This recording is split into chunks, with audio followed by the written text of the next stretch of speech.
These ballads were forged in the fire of truth. Listen, and you shall awaken. All right, today we're jumping into a really powerful story about rescue and an incredible friendship, but it's told from a perspective you probably haven't heard before. Let's dive right in. So the story opens with these lines, and wow, it just drops us right into this moment of total desperation. You can feel the danger immediately, right? Life is just hanging by a thread. You can almost feel that struggle, that fading hope, and this is just the beginning. And that leads us to the big question. Whose voice is this? Who is telling this story? It's a voice that's absolutely filled with fear, but as we're about to find out, it's not a human one. And that perspective is exactly what makes this whole thing so special. So to really get this tale, we first need to understand how it's being told. We're not just reading a story, we're hearing a song from the deep, a narrative that's carried in verse. See, the source material here is a ballad, and that form is so important. Think of an old folk song that tells a whole story from beginning to end. Ballads are ancient. They're designed to be emotional and easy to remember, using that rhythm and repetition to push the story forward.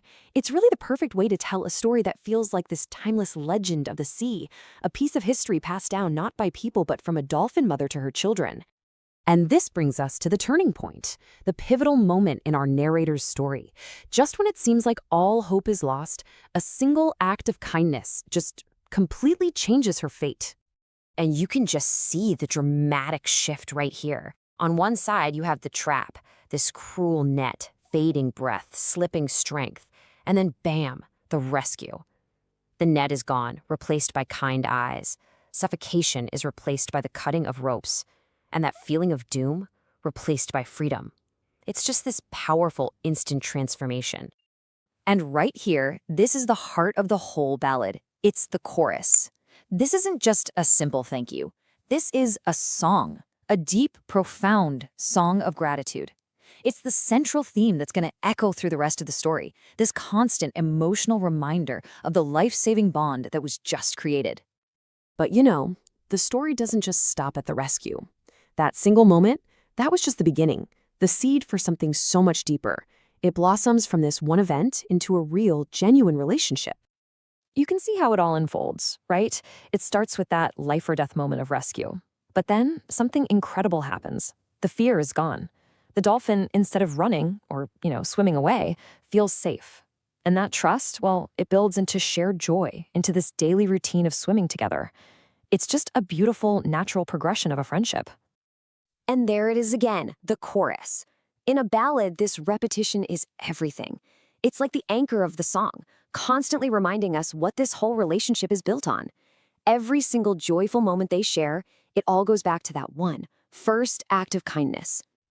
So what does this amazing friendship actually look like on a daily basis? Well, the ballad paints this absolutely beautiful picture for us. This friendship just grows into a whole shared world. We get these images of them playing in coral gardens. We hear their laughter, which is such a great way to describe their joy. The bond even stretches to the next generation, with the fisherman's grandkids. But the most important part, the ocean itself is transformed. It's not just a habitat anymore, it's a shared home. It really shows how one positive interaction can kind of redefine a whole corner of the natural world. Now, as the story starts to wrap up, the focus shifts. It moves from the joy of the present to the lasting legacy of this connection. This song of gratitude, it's meant to last forever. Now, look closely at this final chorus. The words have changed, right? Friend has become love, showing this even deeper bond. And you rescued me has become forever grateful my soul will be. This is so important. It shifts the gratitude from being about a past event to being an internal state of being. It's a promise that this love song will echo on forever. So in the end, that's the legacy. That one single act of kindness didn't just save a life. It created an everlasting song. It's a story of gratitude passed from a mother to her child, becoming a permanent part of the ocean's story. And that kind of leaves us with one last thought. This ballad, it gives a voice to a creature that doesn't have one in our world. And it really makes you wonder, doesn't it? How many other stories like this are out there? How many acts of kindness, both big and small, go completely unseen and unheard, creating these positive echoes in the world that we just can't perceive? Each ballad holds a secret flame, art. Let it burn within your soul. Your friend has written one of the best novels in the world. Just wish him and congratulate him.